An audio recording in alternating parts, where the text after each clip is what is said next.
Mazda, Muji, Nikon, Toyota, Toshiba. Son marcas que conocéis bien, pero hay algo que no aparece en ninguno de sus logotipos. Todas están conectadas. Forman parte de clanes empresariales que, en conjunto, controlan el 60% de las ventas de todo Japón. Y Warren Buffett, que durante décadas ignoró completamente el mercado japonés, a los 90 años cogió un avión a Tokio para reunirse con ellos en persona. Cuando alguien así cruza el Pacífico, algo muy interesante está pasando.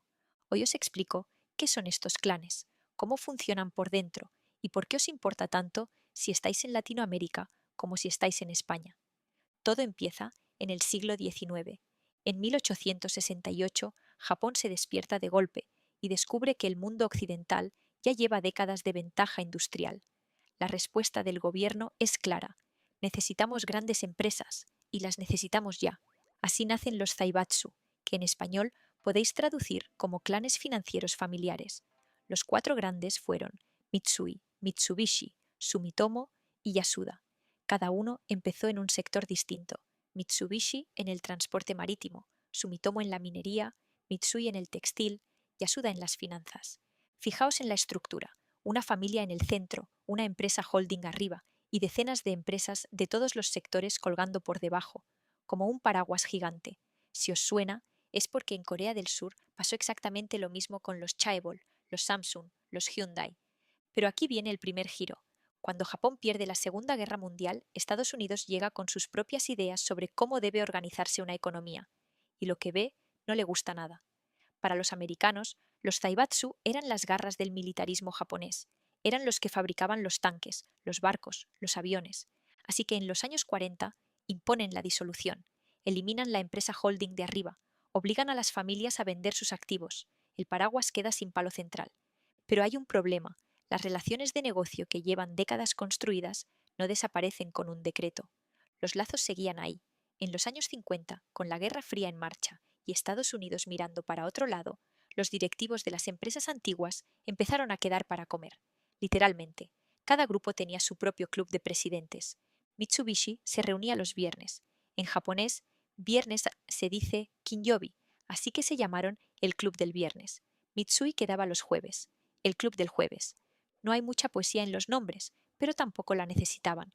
Lo que estaban construyendo era algo nuevo, una red donde todas las empresas se compraban acciones entre sí, se intercambiaban directivos y se cubrían las espaldas mutuamente. No era un paraguas, era una galaxia. A este sistema le llamaron Keiretsu, que es la palabra japonesa para grupo empresarial. Ese es el nombre que usamos hoy cuando hablamos de los grandes conglomerados japoneses. Ahora os explico cómo funciona por dentro. Cada Keiretsu tiene tres capas: el banco, que financia; la Sogo Shosha, la gran compañía comercial, que conecta y orienta; y debajo de ambas, decenas de empresas industriales, coches, electrónica, química, alimentación. Si el banco es el padre y la Shosha la madre, las industriales son los hijos. Las dos piezas clave son el banco y la Shosha. Vamos con ellas. Primero, el banco. No es solo el que guarda el dinero. Cuando una empresa del grupo atraviesa una crisis, no huye, entra a rescatarla. En los años 50, Toyota estaba al borde de la quiebra. Tenía deudas de más de 1.000 millones de yenes. Ningún banco quería saber nada. Sumitomo, que ya tenía relación con Toyota, aprovechó para salir por la puerta. Pero el banco Mitsui aguantó. No solo no se fue, organizó un consorcio de bancos y consiguió casi 200 millones de yenes en préstamos para salvar a Toyota. Ese es el tipo de relación que no se construye en un trimestre. Segundo, la Shosha. Esta es la pieza más peculiar. En la superficie, la Shosha es una empresa de comercio. Compra materias primas fuera de Japón, hierro, petróleo, cobre, y exporta los productos terminados, coches, electrónica, maquinaria, al resto del mundo. Eso es lo que se ve. Pero hay dos funciones que no están en ningún folleto. La primera es inteligencia. Algunos analistas dicen que la capacidad de recolección de información de estas compañías comerciales es comparable a la de una agencia de espionaje. No es exageración. Llevan décadas con presencia en cada mercado del mundo y han desarrollado una habilidad extraordinaria para analizar datos aparentemente irrelevantes. Hay una historia que circula sobre esto, no verificada, así que la cuento como lo que es, una leyenda urbana muy bien construida. Cuando China y Japón restablecieron relaciones diplomáticas en 1973, Los clanes japoneses querían saber qué podían venderle a China. La Shosha de Mitsubishi empezó a estudiar materiales de propaganda oficial chinos. En una foto encontraron al famoso trabajador Wang Jingxi, un ícono del campo petrolero de Daqing. Sin datos explícitos, analizaron su ropa de algodón grueso, el tipo de gorro de piel, y dedujeron que el campo estaba probablemente en el noreste del país. Estudiaron el modelo de la perforadora que sostenía en las manos para estimar la profundidad del pozo. Analizaron el fondo parcial de una refinería en otra foto para calcular la capacidad de producción. Con toda esa información, prepararon una oferta puesta a medida. Poco después, China abrió la licitación. Mitsubishi Heavy Industries ganó el contrato.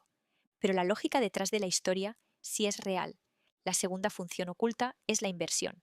Con tanto dinero y tanta información sobre qué sectores van a crecer, la Shosha actúa también como un fondo de inversión estratégico. Cuando Toshiba era apenas un taller pequeño, Mitsui Bussan ya había metido la mano. Cuando el banco considera que un proyecto es demasiado arriesgado y no quiere dar el préstamo, la Shosha puede entrar directamente. En Japón, estas compañías son conocidas informalmente como bancos en la sombra. Y esto no es solo historia de Japón, es historia que pasa ahora mismo cerca de vosotros. Las grandes Shosha tienen inversiones directas en minas de hierro en Brasil, en proyectos energéticos en distintas partes de Latinoamérica y en infraestructura que mueve materias primas desde esos puertos hacia los mercados asiáticos. Desde España la conexión es igual de directa. Empresas japonesas tienen presencia en sectores clave de la economía europea, y las Shosha son con frecuencia las que mueven los hilos detrás de esas operaciones. La próxima vez que veáis que una empresa japonesa entra en un proyecto de recursos naturales o infraestructura en vuestra región, lo más probable es que detrás haya una de estas compañías. Ellas no son solo intermediarios, son las que fijan las reglas del juego. Ahí está la respuesta a la pregunta del principio. Buffett no fue a Japón a buscar startups ni empresas de tecnología, fue a buscar exactamente esto: entidades que llevan un siglo acumulando información sobre cada mercado del planeta, con acceso privilegiado a materias primas, y que hasta hace poco repartían prácticamente cero dividendos. El mercado las ignoraba. Él vio lo que había debajo. En 2020 invirtió en las 5 grandes Shosha y ha seguido ampliando posición desde entonces. Cuando alguien con ese historial apuesta tan fuerte, merece la pena entender por qué. Durante 30 años, de los 60 a los 90, este sistema funcionó a la perfección. Japón creció hasta convertirse en la segunda economía del mundo. Pero hay un problema con construir una familia donde nadie puede quebrar. Cuando todo va bien, os cubrís las espaldas. Cuando todo va mal, os hundís juntos. El boom inmobiliario y bursátil de los 80 terminó en colapso en 1991. Las empresas del grupo empezaron a perder dinero, y el padre, el banco, siguió financiando a hijos que ya no podían sostenerse solos. Empresas zombies las llamaron, ni vivas ni muertas, funcionando únicamente gracias al crédito del banco. Para 1997 ya no aguantaban ni las aseguradoras ni las grandes firmas de valores. Cuando las empresas del grupo caían, sus acciones, que el banco tenía en cartera, también se desplomaban. El banco acumulaba pérdidas encima de pérdidas. El banco Mitsui y el banco Sumitomo, que en teoría eran rivales históricos, tuvieron que fusionarse.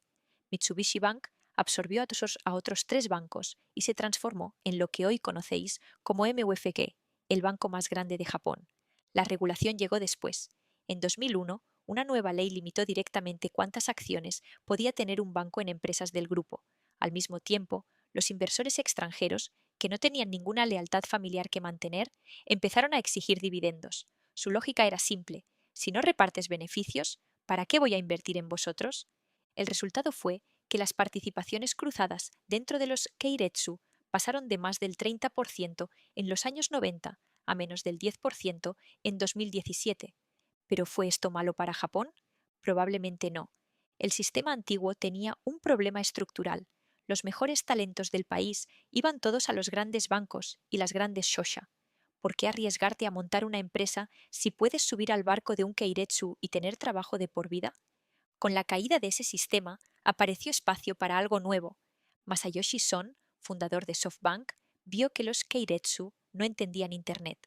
Tadashi Yanai montó un ICLO saltándose completamente el modelo tradicional. Hoy, estos 2 hombres se turnan el puesto de hombre más rico de Japón, y ninguno de los dos pertenece a ningún clan. Así que aquí está la paradoja que os quiero dejar. El mismo sistema que construyó el milagro económico japonés casi lo destruyó 30 años después, y los que mandan hoy en Japón son precisamente los que nunca quisieron entrar al club. La próxima vez que conduzcáis un Mazda o compréis algo en Muji, ya sabéis lo que hay detrás, una galaxia de intereses entrelazados que lleva más de un siglo funcionando, transformándose y sobreviviendo a todo lo que el mundo le ha lanzado. Eso, en sí mismo, ya es digno de respeto.